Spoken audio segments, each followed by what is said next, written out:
முன்னாள் ஜனாதிபதி மகிந்த ராஜபக்சவின் மனைவி சிரந்தி ராஜபக்சவி நிதி குற்ற புலனாய்வு பிரிவில் முன்னிலையாகுமாறு அழைப்பாணை விடுக்கப்பட்டுள்ளது.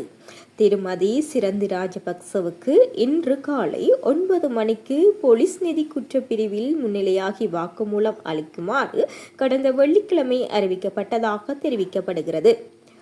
மகிந்த ராஜபக்ச ஜனாதிபதியாக இருந்த காலத்தில் சிறிலிய என்ற பெயரில் பராமரிக்கப்பட்ட கணக்கில் நடத்தப்பட்ட நிதி முறைகேடுகள் தொடர்பான விசாரணைகள் குறித்து வாக்குமூலம் பெறுவதற்காக இந்த அழைப்பாணை அனுப்பப்பட்டதாக போலீஸ் நிதி குற்றப்பிரிவு தெரிவித்துள்ளது. இந்த சம்பவம் தொடர்பான விசாரணைகள் நல்லாட்சி காலத்தில் முதல் முறையாக ஆரம்பிக்கப்பட்டன. இதற்கிடையில் ஸ்ரீலங்கா பொதுஜன பெரமுனவின் தேசிய அமைப்பாளர் நாடாளுமன்ற உறுப்பினர் நாமல் ராஜபக்சவை குற்றப்புலனாய்வு திணைக்களத்தில் முன்னிலை ஆகுமாறு அறிவிக்கப்பட்டுள்ளது.